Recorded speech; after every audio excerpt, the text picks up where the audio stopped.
Good morning, everyone. It's good to be together this morning. I'm Chandra, and I'm on the pastoral team here at Lakeview, and I'm really excited to be up here with my friend Andrew this morning.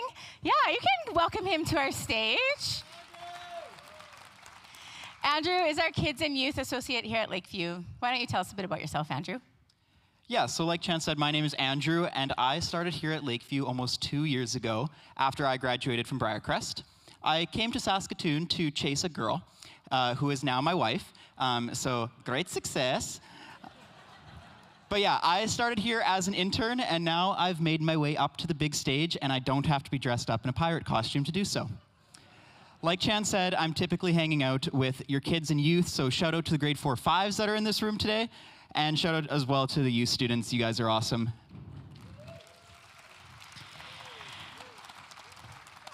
I like this. We're excited this morning. It's awesome. Andrew, thank you for taking this step and sharing your gifts with us on the stage this morning. Last week, our lead pastor, Paul, introduced a new teaching series for this Lenten season, Jesus Unvarnished. We've spent the last few weeks walking through the life of Jesus, looking at Jesus as the King, seeing his authority and his mission. And this series, Jesus Unvarnished, invites us to look at the life of Jesus through his human vulnerability, through a lens of humanity as he walks towards the cross, seeing Jesus in our world, in our shoes, in our joys, our hopes, and our disappointments. Last week, Paul walked through Jesus' 40 days of fasting in the desert, how he overcame the testing and temptation to use his power outside of the ways that God intended. Today, we'll look at a story from the book of Matthew that places Jesus and a few of his disciples up on a mountaintop. Mountains are truly captivating creations. They remind us of how small we are and can draw our attention to the bigness of God in the world in ways that really nothing else can. There's nothing quite like the perspective that you get from the vantage point at the top of a mountain. Andrew, what are your experiences with mountains in your life? Yeah, so I really like mountains. I grew up in Alberta, and at 4 years old, I was carrying my own backpack hiking in the Rockies with my dad and our pastor. So here's a few pictures of little Andrew for your enjoyment. Yeah, he sits in some flower bushes too, and here I am on a cliff for some reason. But yes, I think I was pretty cute. Anyways, I have a lot of experiences on mountains, too many to retell really. But I grew up in the mountains, and I was shaped deeply in the mountains by the mountains and the people that I was there with. One story in particular that I remember is when my pastor, Daryl, was asked to lead devotional around the campfire one night when we were hiking. I think a little begrudgingly he agreed, and he packed what he called his hiking Bible. When you're hiking and carrying everything on your back, you want to carry as little as possible. For Pastor Daryl, that meant not bringing his whole Bible, but instead taking a Bible from his house and ripping a page out of it and taking that. I remember thinking, is ripping a page out of your Bible allowed? Will God be mad at this? And I continued to think that until Daryl decided that this fraction of an ounce was too heavy to carry back down the mountain, so he crumpled up this page from the Bible and threw it in the fire. All this to say, there are very memorable moments in my physical and spiritual development that owes itself to my experiences on the mountain. That's fair. I love how some of those experiences became more significant because they happened on a mountain, and over time, you're able to grow and mature and see the beauty of that space for you and for your people and for God. The mountain we find ourselves on today is in Matthew 17, and it holds deep significance for those in this story. Jesus and 3 of his friends wander up the mountain and encounter God in a profound way. Jesus' journey to the cross is confirmed, and his friends' invitation to follow him is given. It's ushered to them that to gain their life, they must lose it and pick up their cross and follow him. Jesus knows he faces the hardest road that he'll ever journey, and his friends know that they will have to follow him into the unknown, but that there is a promise of new life after death. As we hear the stories of Jesus and his friends today, we can ask ourselves, how do we see ourselves in their footsteps, in their stories, in their shoes? Let's go up the mountain. Before we go up the mountain, we do have to start at the base of a mountain. Thank you. So we should probably figure out where we are. So directly before this story, in Matthew 16, Jesus and his disciples are in Caesarea Philippi. Here, Jesus asks his disciples, "Who do people say I am?" They respond, "A prophet or a good teacher." Then Jesus asks, "But who do you say that I am?" This is where Peter declares that he knows Jesus to be the Messiah, the Christ. Yay, Peter! The disciples are finally figuring it out. Peter gets his name changed from Simon to Peter that we now know him as, and he is told that he is the rock that Jesus will build his church on. A shift then happens in Matthew's gospel, and we read, "From then on, Jesus began to tell his disciples plainly that it was necessary for him to go to Jerusalem, and that he must suffer many terrible things at the hands of the elders, the leading priests, and the teachers of religious law. He would be killed, but on the third day, he would be raised from the dead." The secret is out. Jesus is telling his disciples that he is going to die. And Peter, being Peter, is very disturbed by this. In Peter's mind, and in the mind of the disciples, the Messiah was going to be a conqueror, someone who is going to defeat Rome in military combat. But what Jesus says flips their understanding on its head. Jesus is going to die, and the disciples aren't willing to accept that. In Jesus' subversion of power, he also tells his followers that they will have to do the same. "If anyone wants to be my follower," he says, "you must give up your own way, take up your cross, and follow me." Not only is Jesus going to die, but as his followers, they also knew that they would have to look at their death. It's in this "Jesus has to die" realization that our story picks up today. Matthew 17 reads, 6 days later, Jesus took Peter and the two brothers, James and John, and led them up a high mountain to be alone. As the men watched, Jesus' appearance was transformed so that his face shone like the sun, and his clothes became as white as light. Suddenly, Moses and Elijah appeared and began talking with Jesus. Peter exclaimed, "Lord, it's wonderful for us to be here. If you want, I'll make 3 shelters as memorials, one for you, one for Moses, and one for Elijah." But even as he spoke, a bright cloud overshadowed them, and a voice from the cloud said, "This is my dearly loved son, who brings me great joy. Listen to him." And the disciples were terrified and fell face down on the ground. Then Jesus came over and touched them. "Get up," he said, "don't be afraid." When they looked up, Moses and Elijah were gone, and they saw only Jesus.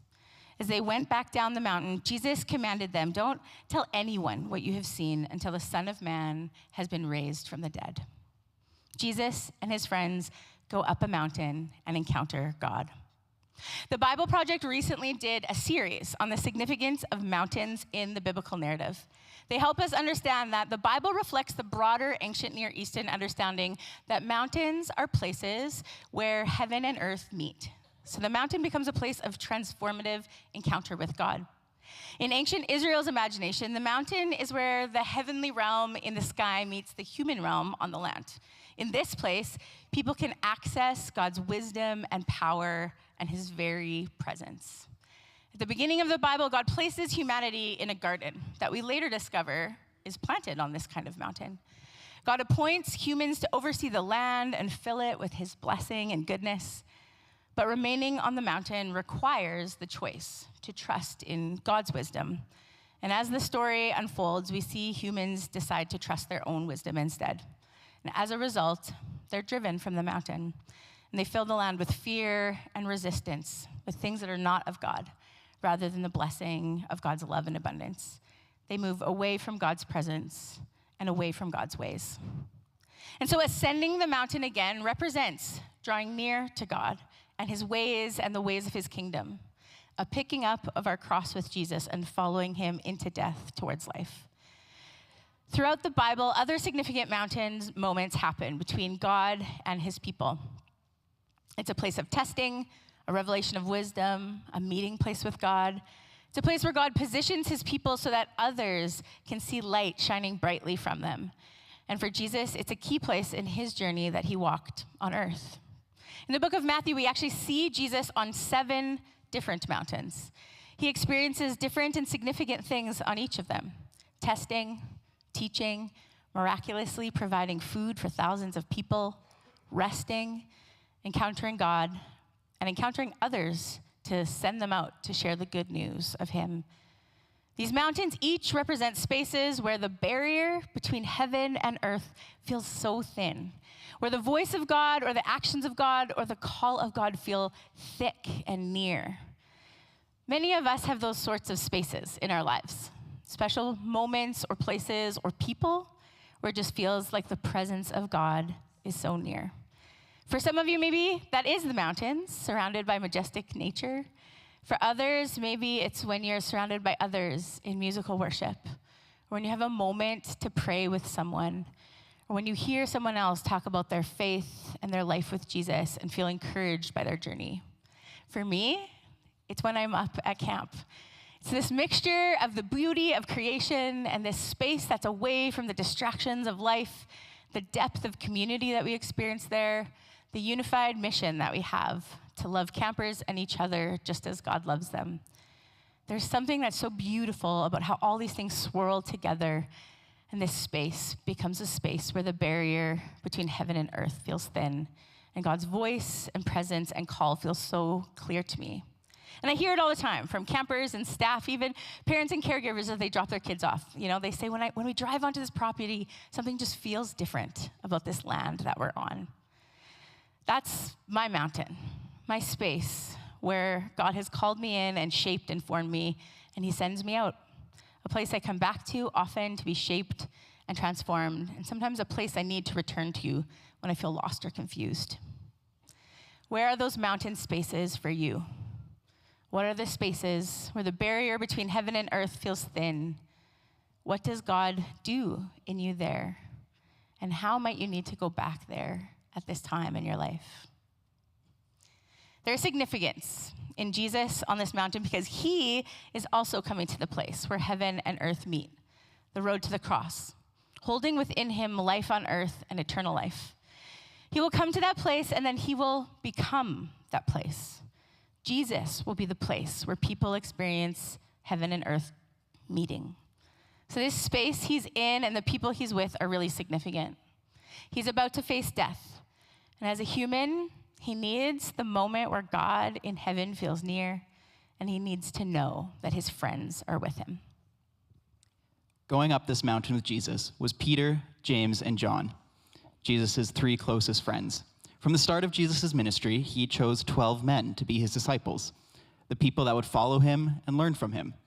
And from this 12, he chose 3, Peter, James, and John, to be his inner circle. Why did he choose these 3? Personally, I think it's because they have the coolest nicknames. Peter's is the Rock, and then James and John, Sons of Thunder. Can't beat that. But really, we'll never know why Jesus chose these 3. But the importance of this inner circle is more about Jesus having people close, people he could rely on, and people who really knew him in his humanity. These are the 3 men that witness our story today. They are the only 3 that saw Jesus already conquer death, raising Jairus' daughter in Luke 8. They will be the 3 that will be with Jesus in the Garden of Gethsemane, grieving with him in the final hours before being arrested. And it will be these 3 that go on to do the most work in the early church.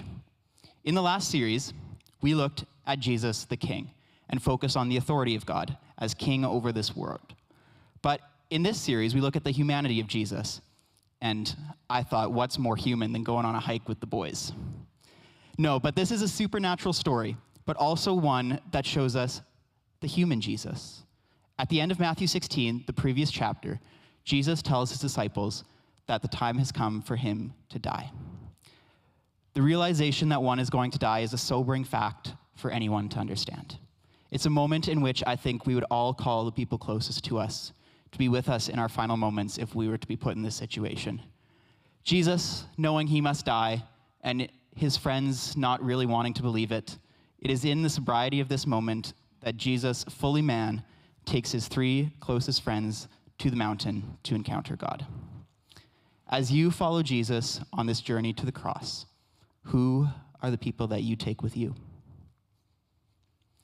All right, so I am usually in kids and youth space, and what we like to do is we call it wondering about things. So I want you guys to wonder with me. And part of wondering is we're gonna close our eyes. So everyone close their eyes. You too, there you go.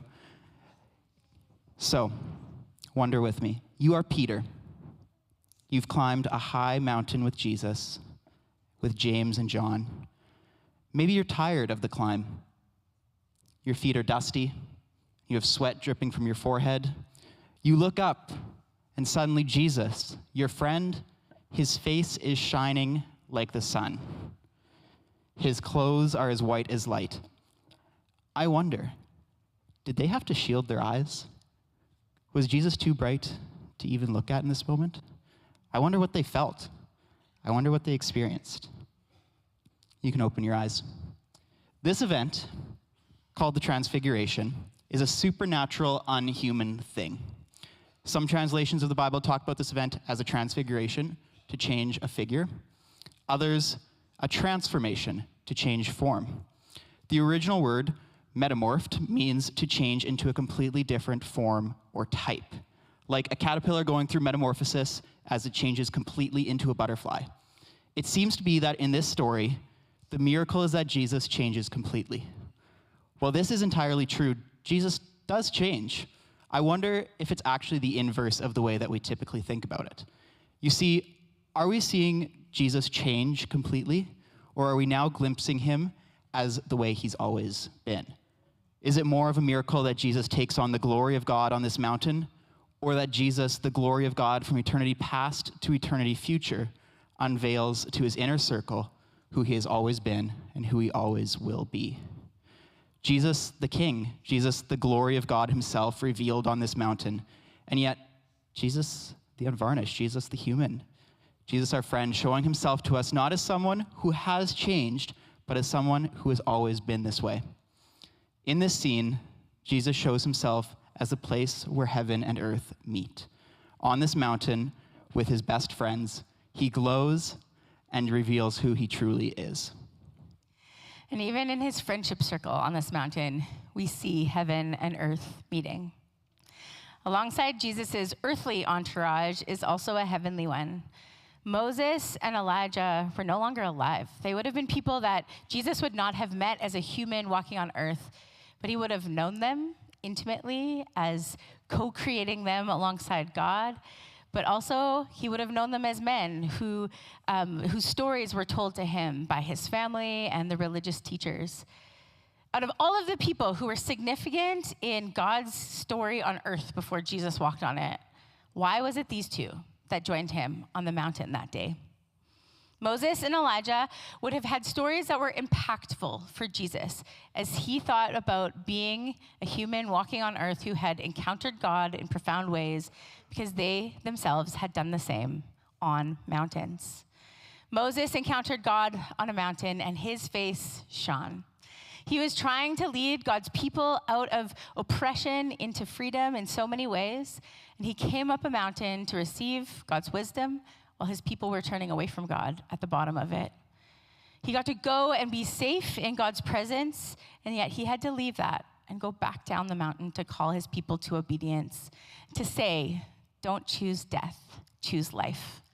Elijah had a similar position. He was a prophet who God was empowering to call out the people to turn away from their idol worship, their love and dependence on things that weren't of God, and to turn back to relying on God, no matter what the cost would be.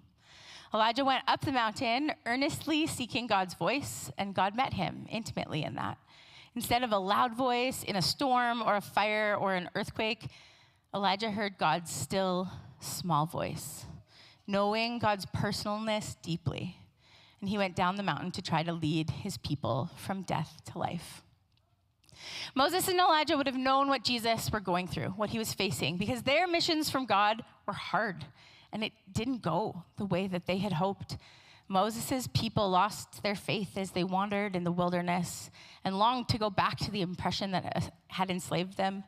Elijah's people heard his message and praised God for a little while, and then turned back to worship the other gods and the things that distracted their hearts. And so they had both walked this hard road before.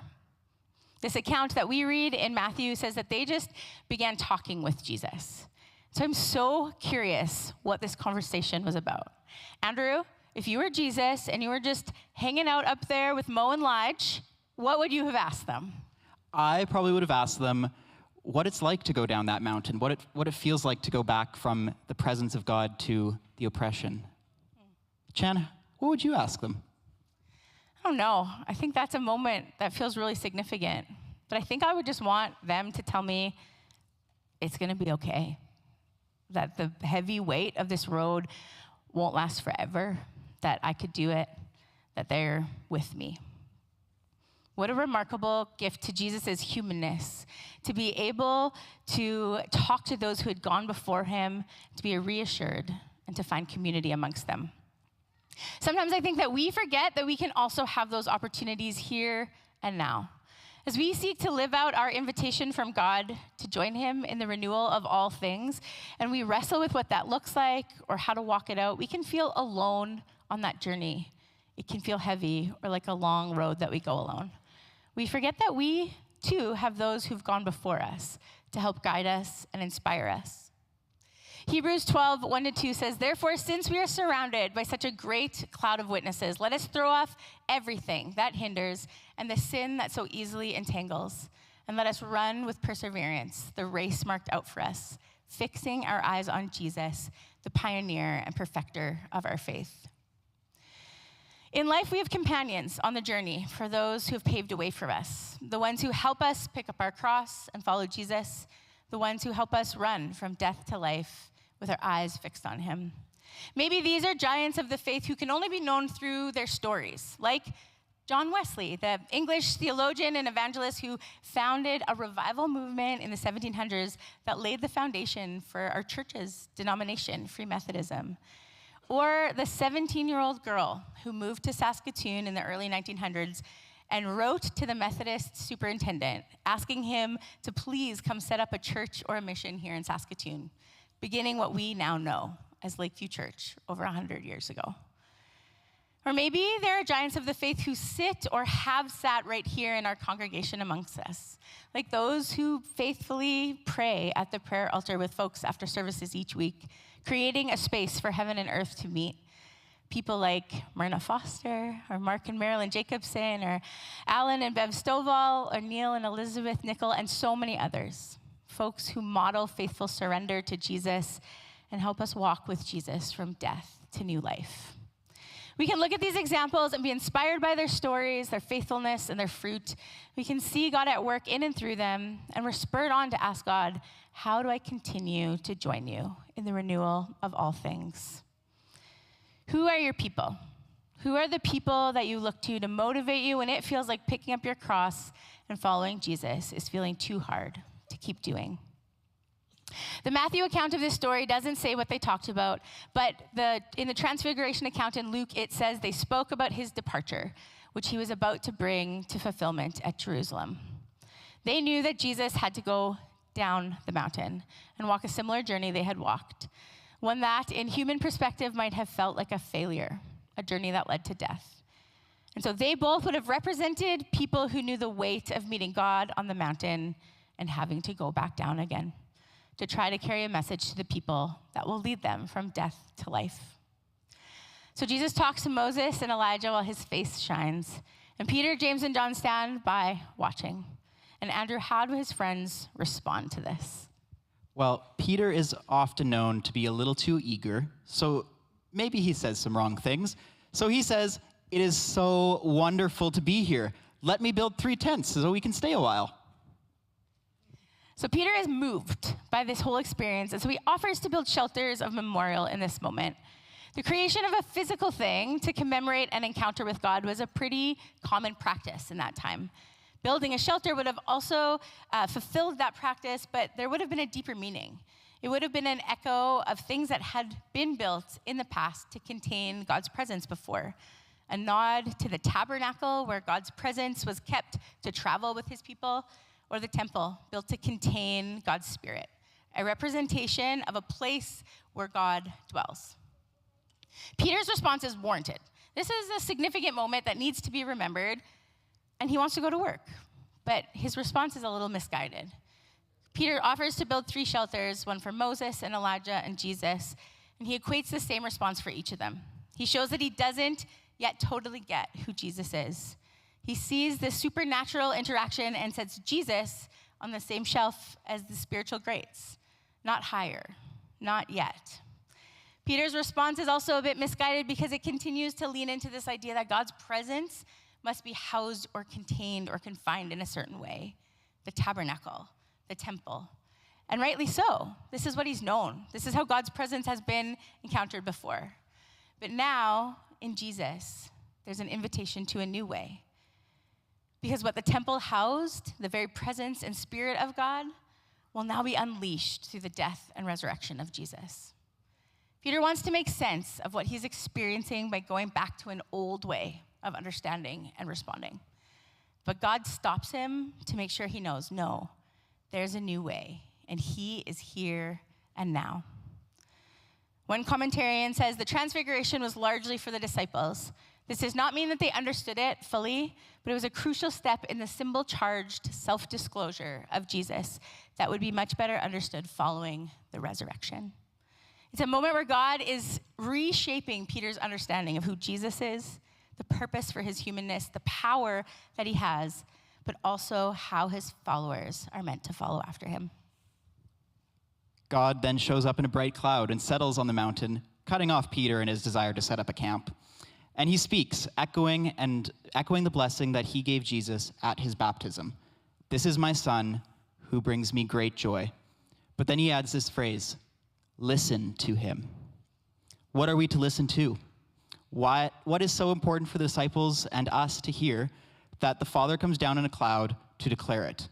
Well, likely the previous thing that Matthew recorded Jesus saying, "If any of you want to be my follower, you must give up your own way, take up your cross, and follow me."